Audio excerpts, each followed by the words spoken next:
जय श्री कृष्णा दोस्तों, राधे राधे। मैं अरुण सेमाल और स्वागत करता हूं आपको अपने YouTube चैनल अरुण शिक्षा अकेडमी में। दोस्तों, आज के इस महासेशन में हम सामान्य हिंदी के संपूर्ण व्याकरण से संबंधित 88 प्रश्नों का संपूर्ण विश्लेषण करने वाले हैं, क्योंकि ये प्रश्न अमूमन आपकी सफलता सक्सेस का एक माध्यम हो सकता है। और प्रीवियस क्वेश्चन हमने ये लाए हैं, बार बार पूछे जाने वाले ये प्रश्न होंगे। संपूर्ण व्याकरण को छूते हुए हम इन प्रश्नों को हल करेंगे और ये प्रश्न जो है आपको याद करना होगा, रटना होगा। अगर आपको वीडियो चाहिए, डिस्क्रिप्शन में हमने इसका लिंक दिया हुआ है, आप वहां से भी इसको डाउनलोड कर सकते हैं। इससे पहले अगर आप हमारे चैनल पर नए हैं तो प्लीज चैनल को लाइक शेयर एंड सब्सक्राइब जरूर करें और बेल आइकन भी प्रेस करें ताकि समय समय पर हम आपको ऐसी वीडियो देते रहें। तो चलिए वीडियो स्टार्ट करते हैं। जीवन धारा, जीवन रेखा, जीवन मुक्ति, एक जीवन मुक्त। जीवन से मुक्त यानी जीवन मुक्त, ठीक है। जो भी जीवन से परिपूर्ण हो जाता है, जिसका जीवन छूट जाता है, जो संसार से मुक्त हो जाता है, वो जीवन मुक्त हो जाता है, ठीक है। प्रश्न नंबर 2 की बात करें आगे। सरस्वती आराधना, सरस्वती प्लस आराधना में संधि बनाइए तो क्या होगा? ए सरस्वत्याराधना, बी सरस्वती आराधना, सी सरस्वती धना, डी है सरस्वत्यधन। तो इसका जो राइट आंसर हो जाएगा वह ए हो जाएगा, सरस्वत्याराधना, ठीक है। ई को या हो जाता है, या हला आ से मिल जाता है, यानी यह संधि यहाँ पर हम कहेंगे तो यह इसका राइट आंसर ए ऑप्शन हो जाएगा, ठीक है। बात करें प्रश्न नंबर 3 की। बटमार का पर्यायवाची शब्द क्या होगा? बटमार का पर्यायवाची शब्द क्या होगा? डाकू, चोर, चालाक या गुंडा। इसका जो राइट आंसर हो जाएगा वह ऑप्शन ए हो जाएगा, यानी डाकू को बटमार कहा जाता है। बटमार यानी रास्ते पर जेब चोरने वाला, उसको डाकू ही कहेंगे, ठीक है। बात करें प्रश्न नंबर 4 की। निस्तेज में कौन सी संधि है? ए यण संधि, बी दीर्घ संधि, सी विसर्ग संधि या डी गुण संधि। तो निस्तेज में जो संधि होगी वह होगी विसर्ग संधि। नि धन तेज, नि धन तेज, ठीक है ना। इसमें क्या हो जाएगा? निस्तेज इसका रूप बनने वाला है, यानी विसर्ग संधि इसमें है, ठीक है। विसर्ग को सा हो जाता है और निस्तेज रूप बन जाता है। Right answer is C option, यानी विसर्ग संधि इसका हो जाएगा। बात करें कटैया शब्द में कौन सा प्रत्यय लगा हुआ? कटैया शब्द में कौन सा प्रत्यय लगा हुआ? ए, अनियर, ईय या अल। तो कटई में जो प्रत्यय लगा हुआ है इसका राइट आंसर हो जाएगा ए ऑप्शन, यानी अय प्रत्यय कट धन अय प्रत्यय जोड़ करके कटैया बनता है। Right answer is A option हो जाएगा, ठीक है। बात करें प्रश्न नंबर 6 की। व्याकरण की दृष्टि से प्रेम शब्द क्या है? प्रेम जो शब्द है वह क्या है व्याकरण की दृष्टि से? ए जातिवाचक, बी व्यक्तिवाचक, सी द्रव्यवाचक या डी भाववाचक। तो प्रेम क्या है? वो जातिवाचक नहीं हो सकता, व्यक्तिवाचक नहीं हो सकता, द्रव्यवाचक नहीं हो सकता, ये भाववाचक है। प्रेम हमारा एक भाव है, मन के विचार है, ठीक है ना। राइट आंसर डी ऑप्शन हो जाएगा। बात करें प्रश्न नंबर 7 की। वह कार मेरी है, इस वाक्य में कौन सा कारक है? ए कर्ता कारक, बी कर्म कारक, संबंध कारक या अपादान। वह कार मेरी है, यानी इसमें जो राइट संबंध कारक इसका हो जाएगा, क्योंकि कार से उसका संबंध है। Right answer is C option, इसका टिक कर दीजिए। बात करें प्रश्न नंबर 8 की। हिंदी किस भाषा परिवार की भाषा है? द्रविड़ भाषा, भारतीय, दोनों या कोई नहीं? तो हिंदी जो भाषा है वह भारतीय भाषा है, यानी बी ऑप्शन इसका राइट आंसर हो जाएगा। बात करें प्रश्न नंबर 9 की। काव वर्ण किसके योग से बना हुआ? ये जो काव वर्ण है ये किसके योग से बना हुआ है? का प्लस आ दोनों या कोई नहीं। तो इसका जो राइट आंसर हो जाएगा बी ऑप्शन इसका सही आ जाएगा। का धन आ से का बना हुआ है, ठीक है, स्वर और व्यंजन का मेल है इसलिए वो का बना हुआ है। बात करें प्रश्न नंबर 10 की, भूतकाल के कितने भेद होते हैं? 5 भेद होते, 7 भेद होते हैं, 6 भेद होते हैं या 9 भेद होते हैं? तो भूतकाल के जो है वो 6 भेद होते हैं। परोक्ष अनद्यतन और आद्यतन इन दोनों के जो है दो भेद और होते हैं, ठीक है। तो कुल मिलाकर के भूतकाल के 6 भेद माने जाते हैं। बात करें प्रश्न नंबर 11 की, सा कौन सा व्यंजन वर्ण कहलाता है? सा वर्ण जो है यानी मूर्धन्य सा है, ये कौन सा व्यंजन कहलाता है? ऊष्म व्यंजन, अंतस व्यंजन, संयुक्त व्यंजन या कोई नहीं? तो सा तीनों सा जो है वो ऊष्म व्यंजन कहलाते हैं, क्योंकि ऊष्म व्यंजन वर्णों को बोलते समय हमारी जीवा से गर्म भाप निकलती है और जिसको बोलते समय जीवा से गर्म भाप निकले समझो वो ऊष्म व्यंजन है, इसलिए उसका मतलब होता है गर्मी, ठीक है। राइट आंसर ये एक ऑप्शन हो जाएगा। बात करें प्रश्न नंबर 12 की, विवक्ष रस का स्थायी भाव क्या होता है? शोक होता है, घृणा होती है, ग्लानि होती है या रौद्र होता है? तो विवक्ष रस का जो स्थायी भाव होता है वह घृणा होती है, यानी right answer is B option इसका टिक कीजिए, ठीक है। बात करें प्रश्न नंबर 13 की,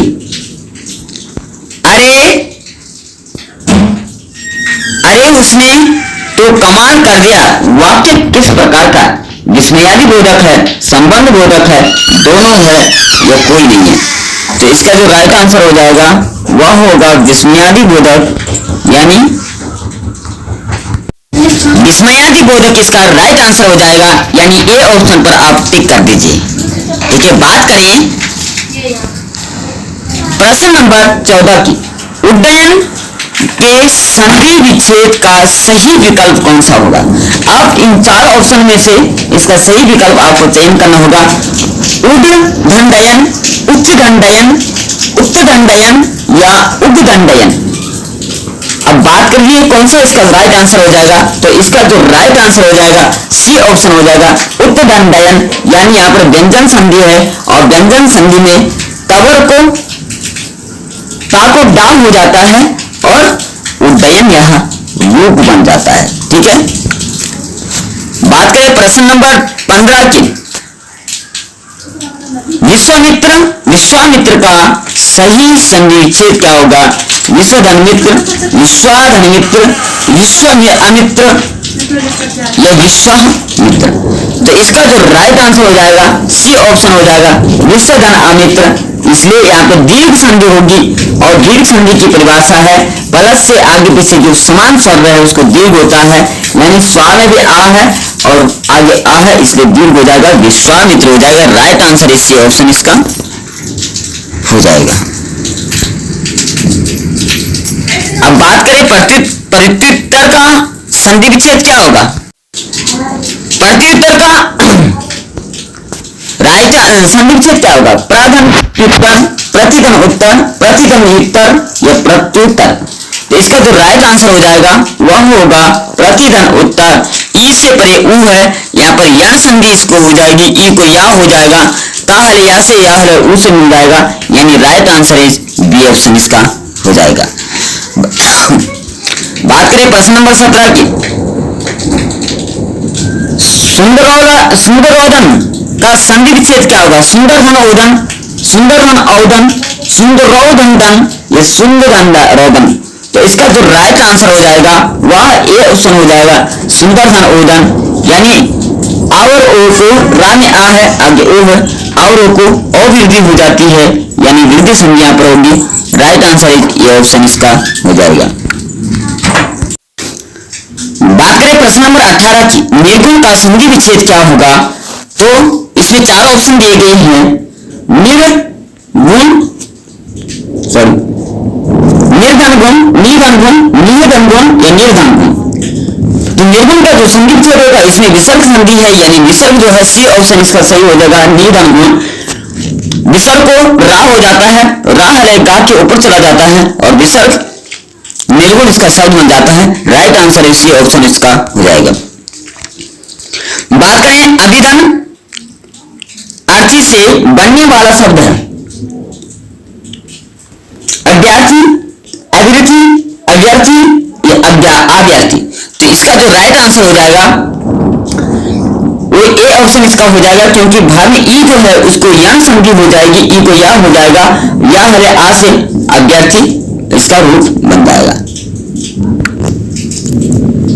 सॉरी सी ऑप्शन इसका हो जाएगा, अभ्यर्थी इसका रूप बनेगा।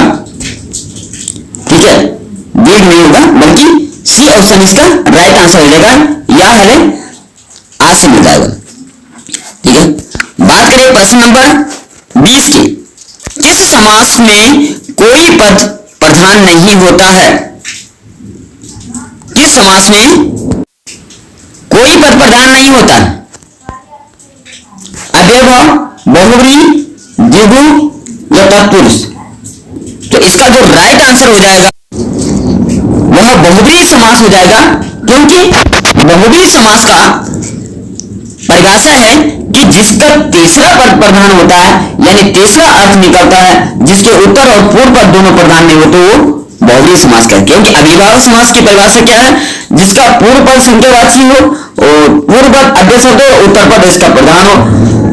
द्विगु का भी ऐसे पूर्व पद संख्यावाची और उत्तर पद प्रधान हो। तत्पुरुष का भी यही है, पूर्व पद उत्तर पद जिसका प्रधान होता है।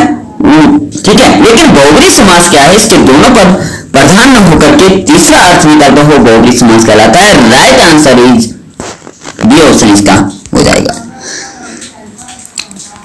बात करें प्रश्न नंबर 21 की। कृषि प्रधान में कौन सा समास है? ए तत्पुरुष, द्विगु, द्वंद्व या कर्मधारय। कृषि में प्रधान है जो वह है कृषि प्रधान, यानी इसका जो राइट आंसर हो जाएगा, इसमें दो पद दिए गए हैं, कृषि धन प्रधान, यानी प्रधान शब्द मुखिया है, कृषि मुखिया नहीं। और जिसका उत्तर पद प्रधान होता है उसमें तत्पुरुष समास में ऐसा हो जाता है, इसलिए ये ऑप्शन इसका राइट आंसर हो जाएगा। अब बात करें प्रश्न नंबर 22 की। ये बहुत बार पूछे जाने वाला प्रश्न है। नीलगाय में कौन सा समास होता है? तत्पुरुष, अव्ययभाव, कर्मधारय या द्वंद्व समास। अब इसकी परिभाषा क्या है?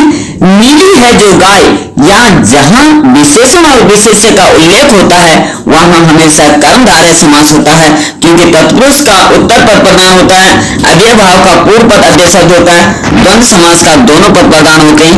लेकिन यहाँ जो है पूर्व पद और उत्तर पद में जो है विशेष विशेषण यानी कर्मधारय समास इसमें आ जाएगा। राइट आंसर सी ऑप्शन इसका हो जाएगा। बात करें प्रश्न नंबर 23 की। दूध रोटी में कौन सा समास है? तत्पुरुष, द्वितीय तत्पुरुष, द्विगु या कर्मधारय। इसका जो राइट आंसर हो जाएगा वह होगा द्वितीय तत्पुरुष समास, यानी बी ऑप्शन इसका सही हो जाएगा, क्योंकि दूध और रोटी, दूध और रोटी, ठीक है ना। ठीक है, इस द्वितीय को द्वंद्व भी कहा जाता है, इसको द्वंद्व भी कहेंगे। ठीक है, द्वंद्व भी इसको कहेंगे, अर्थात द्वंद्व समास होगा जहां योजक चिन्ह बीच में आता है, द्वंद्व या द्वितीय समास इसको कहा जाता, क्योंकि इसमें दो पद होते और दोनों इसमें प्रधान होते। सामान्यतः इसको द्वंद्वी समास कहा जाता है। ठीक है ना, द्वितीय को द्वंद्व भी कहा जाता है। ठीक है, लिखने में मिस्टेक हो गई, द्वितीय भी कहा जाता और द्वंद्व इसको कहा जाता। बात करें प्रश्न नंबर 24 की। त्रिभुज शब्द में कौन सा समास है? षष्ठी तत्पुरुष, द्विगु तत्पुरुष, षष्ठी तत्पुरुष, द्विगु, मध्यम पदलोपी या अलुक समास। तो इसमें जो आएगा त्रिभुज, तीन है जिसकी भुजाएं वो त्रिभुज है, अर्थात जिसमें पूर्ण पद संख्या बाची हो तो उसमें द्विगु समास कहलाता है। Right answer is B option इसका हो जाएगा। बात करें प्रश्न नंबर 25 की। चतुर्भुज शब्द में कौन सा समास है? तो चतुर्भुज शब्द में जो समास होगा वह होगा बहुव्रीहि, यानी इसका सी ऑप्शन इसका राइट आंसर हो जाएगा। बात करें प्रश्न नंबर 26 की। अरविंद शब्द का पर्यायवाची क्या होगा? अरविंद का जो पर्यायवाची होगा वह कमल इसका माना जाएगा, यानी बी ऑप्शन इसका राइट आंसर हो जाएगा। ठीक है, बात करें प्रश्न नंबर 27 की, अरण्य का पर्यायवाची क्या होगा? तो अरण्य का जो पर्यायवाची होगा वो कानन, यानी जंगल। अरण्य को जंगल भी कहा जाता है और कानन को भी जंगल कहा जाता है। राइट आंसर ये ऑप्शन इसका हो जाएगा। ठीक है ना। बात करें प्रश्न नंबर 28 की, असुर का समानार्थी शब्द क्या होगा? पापी, भूत, राक्षस या उदंड। तो इसका जो राइट आंसर हो जाएगा वह सी ऑप्शन इसका आ जाएगा। असुर को राक्षस भी कहा जाता है। ठीक है ना। बात करें प्रश्न नंबर 29 की, आनंद का पर्यायवाची क्या होगा? तो आनंद का जो पर्यायवाची आ जाएगा सहकार, स्पृहा, प्रमाद या प्रमोद। आनंद का जो पर्यायवाची होता है वो बी ऑप्शन इसका राइट आंसर हो जाएगा। प्रमोद, आनंद का मतलब भी खुशी, प्रमोद का मतलब भी खुशी हो जाती है। ठीक है, बात करें प्रश्न नंबर 30 की, इंद्र का पर्यायवाची क्या होगा? पुरंदर, महिष, महेश्वर या देवेश्वर। इसका जो राइट आंसर हो जाएगा वह ये ऑप्शन आ जाएगा। पुरंदर इंद्र को भी कहा जाता है। राइट आंसर ये ऑप्शन इसका हो जाएगा। ठीक है, बात करें प्रश्न नंबर 31 की, चपला का समानार्थी शब्द क्या है? ज्वाला, कंजूस, भामनी या दामनी। चपला का जो होता है वो दामनी इसका हो जाएगा, यानी राइट आंसर बी ऑप्शन इसका आ जाएगा। बात करें प्रश्न नंबर 32 की, तरंग किसका पर्यायवाची है? क्षीण का, उदामनी का, उर्मी का या प्रतिकृति का। यह जो इसका राइट आंसर हो जाएगा, उर्मी का पर्यायवाची दामनी माना जाता है। ठीक है ना। राइट आंसर सी ऑप्शन इसका हो जाएगा। बात करें प्रश्न नंबर 33 की, दास किसका पर्यायवाची है? किन्नर, सेवक, नायक या इनमें से कोई नहीं। तो इसका राइट आंसर बी ऑप्शन आ जाएगा। सेवक का पर्यायवाची दास माना जाता है। बात करें प्रश्न नंबर 36 की, माहवार किसका पर्यायवाची है? तो माहवार जो पर्यायवाची आ जाएगा वह सी ऑप्शन का इसका राइट आंसर यानी प्रतिमाह का आ जाएगा। ठीक है, बात करें प्रश्न नंबर 37 की, अक्षत का विलोम शब्द क्या होगा? छती, चावल, लिखत या पूंछ। अक्षत का विलोम शब्द हो जाएगा विक्षत। ठीक है ना। अक्षत का मतलब जो खंडित नहीं है या टूटा हुआ नहीं, विक्षत का मतलब जो टूटा हुआ है। राइट आंसर सी ऑप्शन का हो जाएगा। बात करें प्रश्न नंबर 38 की, निम्नलिखित अनुलोम विलोम युग्मों में कोई एक युग्म सही है, वो कौन सा होगा? ए ऑप्शन अंतरंग बहिरंग, बी उचित अनुचित, सी सुख कष्ट, डी सुसाध्य दुसाध्य। ये तीनों जो इसमें सही है, यानी ए बी डी, लेकिन राइट आंसर इसका सी हो जाएगा, क्योंकि सुख और कष्ट अलग अलग है, इसलिए विलोम शब्द युग्म सही नहीं है। राइट आंसर सी ऑप्शन इसका हो जाएगा। बात करें प्रश्न नंबर 39 की, 39 की बात करें, अनादर का विलोम क्या होगा? मान, सम्मान, आदर या सत्कार। अनादर का विलोम शब्द होगा आदर। ठीक है, अनादर मतलब सम्मान न करना और आदर मतलब सम्मान करना। ठीक है, बात करें प्रश्न नंबर 40 की, अभिज्ञा का विलोम शब्द क्या होगा? अनभिज्ञा, नज्ञा, प्रज्ञा, चतुर्ज्ञ। तो इसका जो राइट आंसर होगा अनभिज्ञा, अभिज्ञा का अनभिज्ञा, इसका राइट आंसर ए ऑप्शन आ जाएगा। ठीक है, प्रश्न नंबर 41 है, आस्था का विलोम शब्द क्या होगा? अनास्था, विश्वास, अविश्वास, वैमनस्यता या अंधविश्वास। तो इसका जो राइट आंसर हो जाएगा ये ऑप्शन इसका हो जाएगा अनास्था, इसका सही आंसर आ जाएगा। बात करें ईश का विलोम शब्द क्या होगा? ईश का विलोम शब्द होगा अनिल यानी बुरा। ठीक है, बात करें प्रश्न नंबर 43 की, उद्घाटन का विलोम शब्द क्या होगा? समाप्ति, लोकार्पण, विमोचन या समापन। उद्घाटन यानी उद्घाटन शुरू करना और समापन समाप्त करना। बी ऑप्शन इसका राइट आंसर हो जाएगा। ठीक है, बात करें एक का विलोम शब्द क्या होगा? इसका भी बी ऑप्शन सही हो जाएगा। एक का अनेक, इसमें राइट आंसर हो जाएगा। ठीक है ना। बात करें प्रश्न नंबर 45 के, ऐश्वर्य का विलोम शब्द क्या होगा? अनैश्वर्य, वैभव, विलासिता। तो इसका ऐश्वर्य का आ जाएगा अनैश्वर्य, इसका राइट आंसर आ जाएगा। प्रश्न नंबर 46 की बात करें, ऋजु का विलोम शब्द क्या होगा? ऋजु का विलोम शब्द होता है वक्र। सामान्य हिंदी इंपोर्टेंट क्वेश्चन नंबर 47 की बात करें, अगर किस समास में कोई पद प्रधान नहीं होता है। किस समास में कोई पद प्रधान नहीं होता है? तो ऑप्शन है अव्ययभाव, बहुव्रीहि, द्विगु या तत्पुरुष। तो इसका आएगा कि बहुव्रीहि समास आएगा क्योंकि इसमें कोई पद प्रधान नहीं होता, इसमें तीसरा पद प्रधान होता है। अव्ययभाव समास में पूर्व पद अव्यय शब्द होता है, उत्तर पद प्रधान होता है। द्विगु समास में विशेष विशेषण होते हैं, तत्पुरुष समास में उत्तर पद प्रधान होता है। लेकिन बहुव्रीहि समास में तीसरा अर्थ जिसका निकलता है यानी दोनों पद प्रधान नहीं होते हैं। बात करें प्रश्न नंबर 48 की यानी 48 की, कृषि प्रधान में कौन सा समास है? तत्पुरुष, द्विगु, द्वंद्व या कर्मधारय। तो 48 का जो राइट आंसर, चार ऑप्शन दे रखे हैं। पहला ऑप्शन है तत्पुरुष, दूसरा है द्विगु, तीसरा है द्वंद्व, चौथा है कर्मधारय। तो कृषि प्रधान कौन सा समास हो जाएगा? तो इसका जो राइट आंसर आ जाएगा वो तत्पुरुष आ जाएगा, क्योंकि कृषि में प्रधान है जो, वो व्यक्ति की बात की है। कृषि में जो प्रधान है वो तत्पुरुष समास इसमें आ जाएगा। ठीक है, द्विगु नहीं आएगा क्योंकि विशेष विशेषण नहीं है, द्वंद्व नहीं आएगा, दोनों पद प्रधान नहीं है, कर्मधारय नहीं है आएगा यानी विशेष विशेषण नहीं है। द्विगु का मतलब होगा संख्यावाची नहीं है पूर्व पद। ठीक है, तो तत्पुरुष समास इसमें हो जाएगा राइट आंसर। अब बात करें प्रश्न नंबर 49 की, नीलगाय में कौन सा समास है? नीलगाय यानी नीली है जो गाय, उसमें कौन सा समास हो जाएगा? पहला ऑप्शन है तत्पुरुष, अव्ययभाव, कर्मधारय और द्वंद्व समास। जल्दी से इसका राइट आंसर बताइए। 49 का जो राइट आंसर हो जाएगा और सी ऑप्शन इसमें आ जाएगा यानी कर्मधारय समास इसमें हो जाएगा। नील गाय, नील क्या हो गया? कलर हो गया, और गाय जो हो गया वो मुख्य हो गया। ठीक है, विशेष और विशेषण आ गया, गाय विशेष आ गई, नील विशेषण आ गया यानी कर्मधारय समास, क्योंकि कर्मधारय समास का अर्थ है जिसका पूर्व पद उत्तर पद विशेष विशेषण होते हैं। ठीक है, right answer is C option. बात करें प्रश्न नंबर 50 की, क्वेश्चन नंबर 50, दूध रोटी में कौन सा समास है? दूध और रोटी। ठीक है, जल्दी से इसका आंसर बताइए। ऑप्शन दे रखा है तत्पुरुष, द्वंद्व, द्विगु, कर्मधारय। आपको आ गया होगा, अब तक तो आना चाहिए।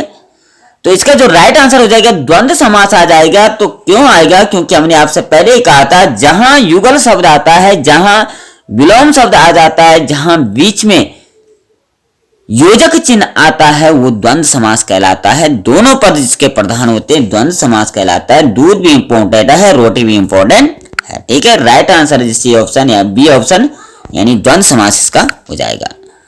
ठीक है, बात करें 51 की, क्वेश्चन नंबर 51, त्रिभुज शब्द में कौन सा समास है? तो त्रिभुज में कौन सा समास हो जाएगा?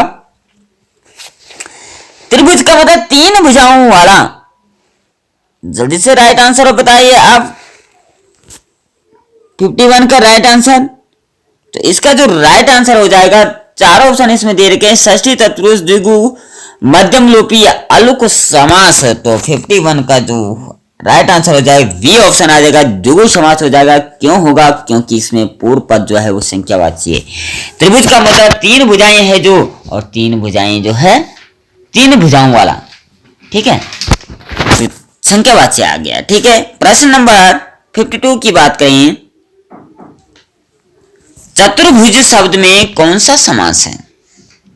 अभी त्रिभुज की बात की, अभी चतुर्भुज की बात की, एक जैसा नहीं होगा। ठीक है ना, चार ऑप्शन है, द्विगु, अव्ययभाव, बहुव्रीहि और तत्पुरुष, यानी इसका जो राइट आंसर हो जाएगा सी ऑप्शन हो जाएगा, बहुव्रीहि समास आ जाएगा। क्यों? क्योंकि चतुर्भुज चार भुजाएं हैं जिसकी, वो भगवान का नाम है, भगवान की चार भुजाएं होती है। ठीक है ना, तो ये आएगा बहुव्रीहि समास जिसका तीसरा पद निकलता हो। अगर आप चैनल पर नए हैं तो प्लीज चैनल को लाइक शेयर एंड सब्सक्राइब करते रहें, कमेंट में जय श्री कृष्ण अवश्य लिखें। बात करें प्रश्न नंबर 53 की, कवियत्री की शुद्ध वर्तनी कौन सी होगी? कवियत्री कैसे लिखा जाता है? शुद्ध वर्तनी कौन सी होगी?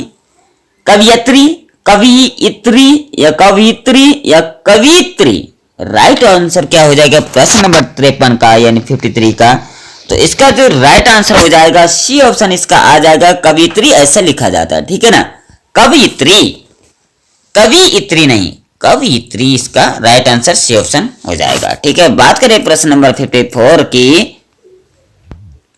54 में लिखा गया है निम्नलिखित में से शुद्ध वर्तनी वाला शब्द कौन सा है? औद्योगिकरण, औद्योगिकरण, उद्योगीकरण, औद्योगिकरण या उद्योगीकरण। तो इसका राइट आंसर जो आ जाएगा 54 का जो राइट आंसर होगा बी ऑप्शन इसका आ जाएगा, यानी उद्योगीकरण होगा। ठीक है ना, उद्योगीकरण इसका राइट आंसर हो जाएगा, औद्योगिकरण नहीं आएगा, उद्योगीकरण इसका right answer is B option हो जाएगा। बात करें प्रश्न नंबर 55 की। 55 में लिखा निम्नलिखित में से शुद्ध वर्तनी वाला शब्द कौन सा है? 55 का राइट आंसर क्या हो जाएगा? आहूत, आहुति, आहुति या आहुति। राइट आंसर क्या हो जाएगा 55 का? तो 55 का जो राइट आंसर होगा बी ऑप्शन आ जाएगा, यानी आहुति होता है। ठीक है, छोटी की मात्रा आती है आहुति, आहुति नहीं, आहुति भी नहीं। Right answer is B option इसका हो जाएगा। ठीक है, बहुत इंपॉर्टेंट प्रश्न हम आपके लिए लाए हैं जो आपकी सक्सेस का एक माध्यम होगा। प्रतियोगी परीक्षाओं में बार बार पूछे गए हैं। ऐसे ही प्रश्नों को अगर चाहते हैं तो प्लीज चैनल को लाइक शेयर सब्सक्राइब जरूर करें। प्रश्न नंबर 56 की बात करें, निम्नलिखित में से शुद्ध वर्तनी वाला शब्द कौन सा है? 56 का दिया है कुमुदिनी, कुमुदिनी, कमुदिनी या कुमुदिनी। कुमुदिनी कैसे लिखा जाता है? राइट आंसर इस 56 का जो हो जाएगा वो बी ऑप्शन आ जाएगी, यानी कुमुदिनी। सभी चारों वर्णों पे मात्राएं होती है। Right answer is B option, कुमुदिनी इसका शुद्ध रूप हो जाएगा। ठीक है ना, बात करें अगर प्रश्न नंबर 57 की। 57 की बात करें, प्रश्न लिखा गया है निम्नलिखित में से शुद्ध वर्तनी वाला शब्द कौन सा है? 57 का जो राइट आंसर हो जाएगा, ऑप्शन दे रखे अनुसांगिक, अनुसंगिक, अनुसांगिक, आनुषांगिक। तो प्रश्न नंबर 57 का जो राइट आंसर हो जाएगा वह होगा बी ऑप्शन, आनुषंगिक, संगिक होगा। ठीक है ना, आनुषांगिक नहीं होगा। राइट आंसर बी ऑप्शन, आनुषंगिक हो जाएगा। ठीक है, बात करें प्रश्न नंबर 58 की। हमने शुद्ध वर्तनी वाला शब्द कौन सा है? इनमें शुद्ध वर्तनी वाला शब्द कौन सा है?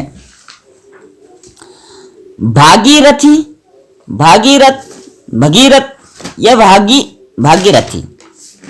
तो 58 का जो राइट आंसर हो जाएगा वो ए ऑप्शन आ जाएगा, यानी भागीरथी होती है। ठीक है, भागीरथी नदी जो बहती है उत्तराखंड में, तो इसका राइट आंसर हो जाएगा ए ऑप्शन, यानी भागीरथी। ठीक है, बात करें 59 की। प्रश्न नंबर 59, क्वेश्चन नंबर 59 की।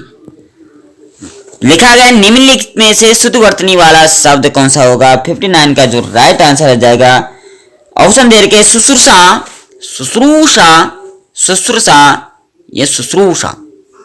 शुश्रूषा कैसे लिखा जाता है? 59 का जो राइट आंसर हो जाएगा वो हो जाएगा सी ऑप्शन, यानी शुश्रूषा लिखा जाता है। ठीक है ना, राइट आंसर इस सी ऑप्शन इसका आ जाएगा, बहुत बार पूछा जाता है। बात करें प्रश्न नंबर 60 की। निम्नलिखित में से शुद्ध वर्तनी वाला शब्द कौन सा है? 60 का जो ऑप्शन दे रखा है हिरण्यकश्यप, हिरण्याकश्यप, हिरण्यकशिप या हिरण्यकश्यप। राइट आंसर इस 60 का हो जाएगा सी ऑप्शन इसका आ जाएगा, हिरण्यकशिपु, हिरण्यकशिपु लिखा जाता है। ठीक है ना, हिरण्यकश्यप नहीं, हिरण्यकशिपु, सी ऑप्शन इसका सही आ जाएगा। प्रश्न नंबर 61 की बात करें, निम्नलिखित में से शुद्ध वर्तनी वाला शब्द कौन सा हो जाएगा? तरुछाया, तरुछाया, तरुछाया या तरुछाया। तरु यानी वृक्ष की छाया में, तरु मतलब वृक्ष, छाया मतलब छाया। ठीक है, वृक्ष की छाया यानी तरुछाया कैसे लिखा जाता है? 61 का जो राइट आंसर हो जाएगा वह हो जाएगा बी ऑप्शन आ जाएगा, तरुछाया लिखा जाता है, चा को छा हो जाता है। ठीक है ना, तरुछाया बी ऑप्शन इसका सही आंसर हो जाएगा। ठीक है, बात करें क्वेश्चन नंबर 62 की। सामान्यतः शब्द कितने प्रकार के होते हैं? तो बहुत सरल सा प्रश्न है। शब्द कितने प्रकार के होते हैं? A option 2, B option 3, C option 4 या डी ऑप्शन 5 इसका आ जाएगा। राइट आंसर हो जाएगा इसका ये ऑप्शन, यानी शब्द 2 प्रकार के होते हैं, सार्थक और निरर्थक। ठीक है ना। बात करें प्रश्न नंबर 63 की, उत्पत्ति के आधार पर शब्द के प्रकार होते हैं। कितने प्रकार होते हैं उत्पत्ति के आधार पर? ठीक है, अगर वर्णों से संबंधित आपने देखना है तो प्लेलिस्ट में जाइए और वहां हमने वर्णों से संबंधित संपूर्ण अवलोकन क्या है, विस्तृत जानकारी आपको दी है, इसको आप जरूर पढ़ लीजिए और चैनल को सब्सक्राइब जरूर कीजिए। प्रश्न नंबर 63 की बात करें, उत्पत्ति के आधार पर शब्द कितने प्रकार के होते हैं? ये option 2, B option 3, C option 4 या डी ऑप्शन 5। 63 का जो राइट आंसर हो जाएगा वह होगा सी ऑप्शन। शब्द चार, उत्पत्ति के आधार पर 4 प्रकार के शब्द होते हैं। ठीक है ना। 4 प्रकार के कौन से बताएं? 4 प्रकार के होते हैं, तत्सम, तद्भव, देशज, विदेशज। ठीक है, तो आप इनको जरूर पढ़ें, बहुत इंपॉर्टेंट है। बात करें क्वेश्चन नंबर 64 की, शब्दांश कितनी प्रकार के होते हैं? जो शब्दांश जो है वो कितने प्रकार के हो? A option 2, B option 3, C option 4, D option 5। तो राइट आंसर जो हो जाएगा वो ये ऑप्शन आएगा, यानी शब्दांश जो है वो 2 प्रकार के होते हैं। ठीक है ना। राइट आंसर ये ऑप्शन इसका आ जाएगा। क्वेश्चन नंबर 65 की अगर बात करें, रचना की दृष्टि से शब्दों के कितने प्रकार के होते हैं? रचना की दृष्टि से बताया है भाइयों, कितने प्रकार के होते हैं शब्द? A option 2, B option 3, C option 4 या डी ऑप्शन 5। 65 का जो राइट आंसर हो जाएगा बी ऑप्शन आ जाएगा, 3 प्रकार के होते हैं। आपको याद है कौन से हो?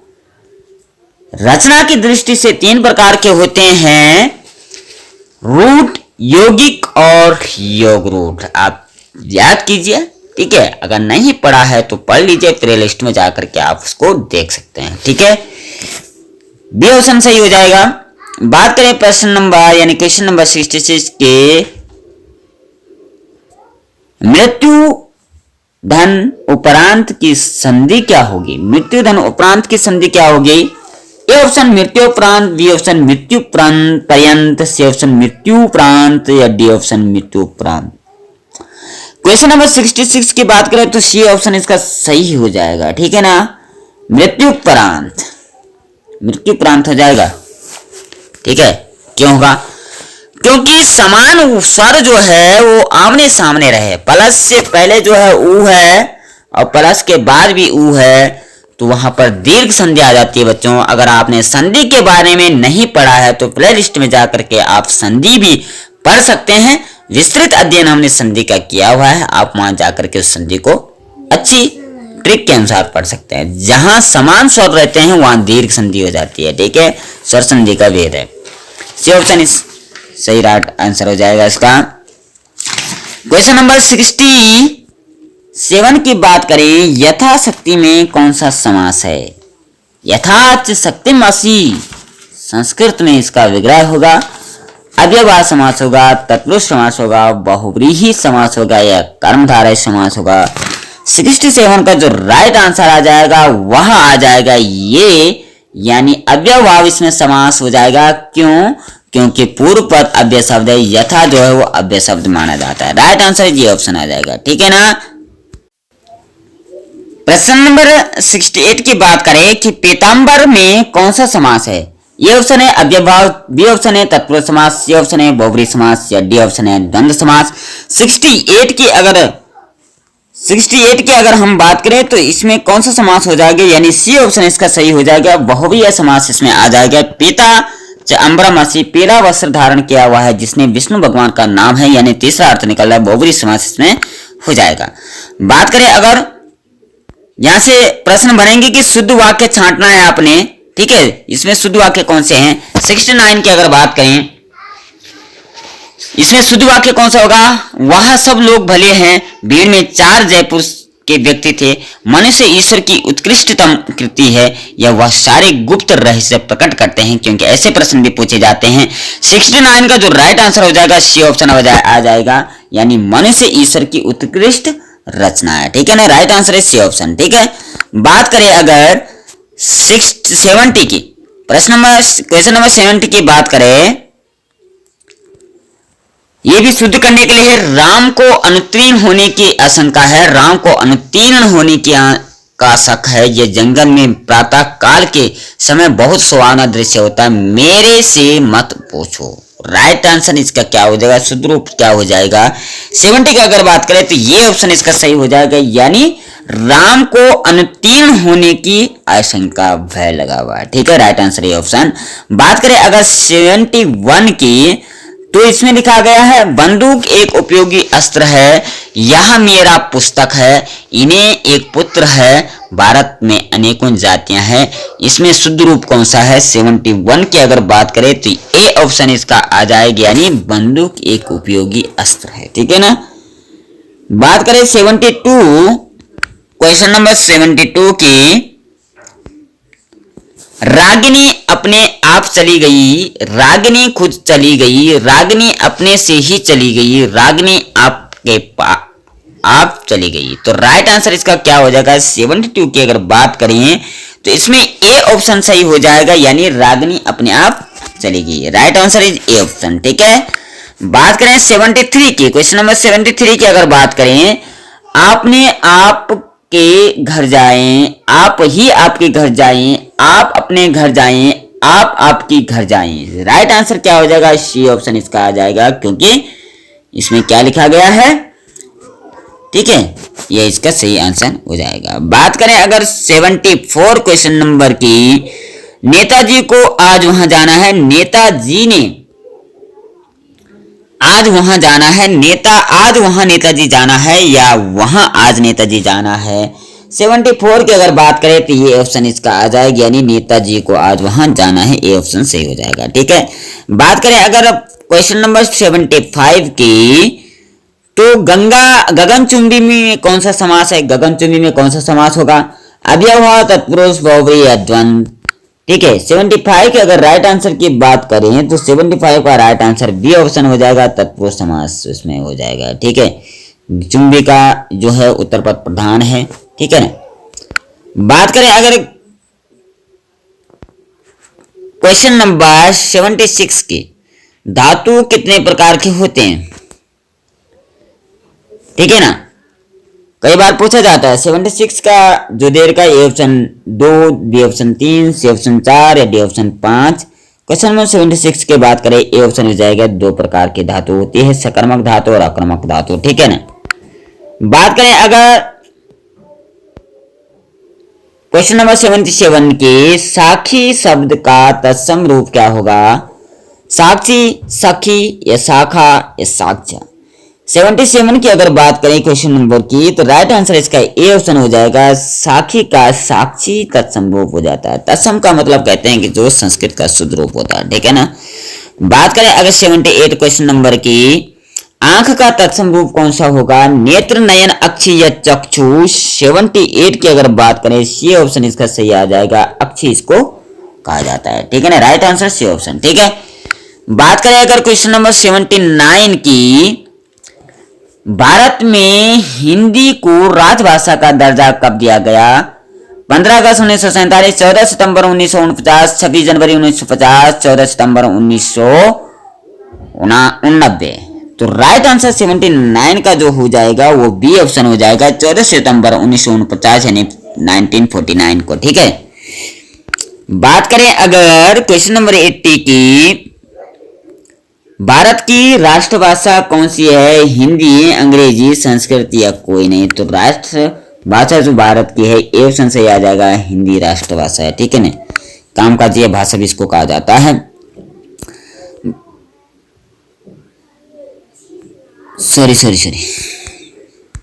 ऑप्शन गलत आ गया। ठीक है, ये ऑप्शन इसे राष्ट्रीय भाषा इसको कहा जाता है। ठीक है ना, बात करें क्वेश्चन नंबर 81 की, हिंदी दिवस कब मनाया जाता है, 23 मार्च को मनाया जाता है, 28 मई, 14 जनवरी या 14 सितंबर को। तो सबको याद होगा, हिंदी दिवस जो मनाया जाता है 81 का जो राइट आंसर हो जाएगा, डी ऑप्शन इसका आ जाएगा, यानी 14 सितंबर को हिंदी दिवस मनाया जाता है। ठीक है ना, सर्वपल्लवी डॉक्टर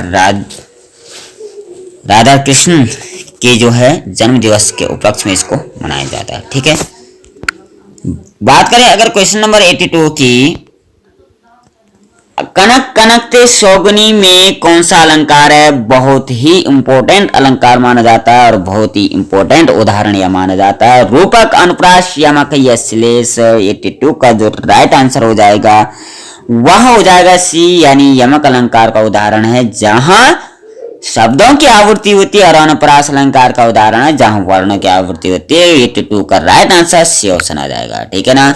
बात करें 83 क्वेश्चन नंबर की, चांदी का जूता माना रुपये से सब काम करा लेना, अपमानित करना या कड़ी बात कहना, घमंड से बात करना है। तो इस मुहावरे का जो राइट आंसर हो जाएगा 83 का जो राइट आंसर ए ऑप्शन इसका आ जाएगा, यानी रुपये से सब काम करा लेना। ठीक है ना।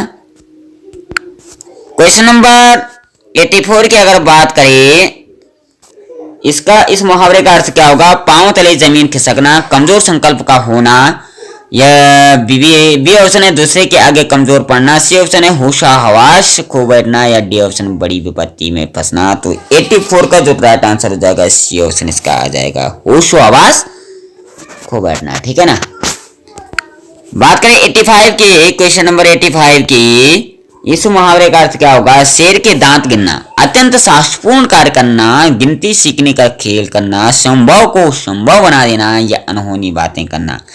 तो 85 का जो राइट आंसर हो जाएगा ए ऑप्शन इसमें आ जाएगा, यानी अत्यंत साहसपूर्ण यानी हिम्मत वाला कार्य करना। ए ऑप्शन सही हो जाएगा।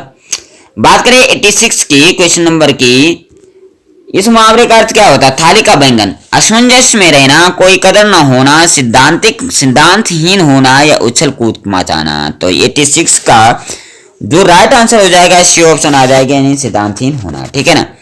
बात करें 87 की, क्वेश्चन नंबर 87 की, कान कतरना, इस मुहावरे का अर्थ क्या होगा? दूसरों की बुराई करना, दूसरों की चुगली करना, बहुत चतुर होना, इनमें से कोई नहीं। तो 87 का जो राइट आंसर हो जाएगा इसका भी सी ऑप्शन होगा, यानी बहुत चतुर होना। ठीक है ना। आखिरी क्वेश्चन यानी 88 की बात करें,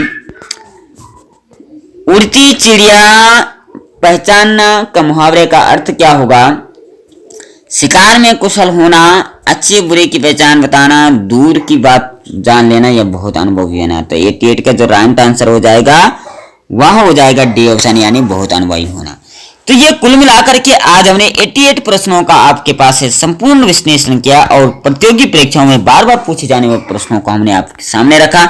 ये प्रश्न कहीं ना कहीं आपकी कामयाबी का राज हो सकते हैं। आप इनको रट लीजिए, पढ़ लीजिए। अगर पीडीएफ चाहे तो डिस्क्रिप्शन में हम लिंक दिया हुआ है, आप वहां से भी हमारी वेबसाइट से इसको डाउनलोड कर सकते हैं और अपनी सक्सेस हिंदी भाषा को मजबूत कर सकते हैं। आशा वीडियो पसंद आएगी। वीडियो पसंद आए कमेंट में जय श्री कृष्णा बस लिखें। आज के लिए इतना ही। जय श्री कृष्णा, राधे राधे।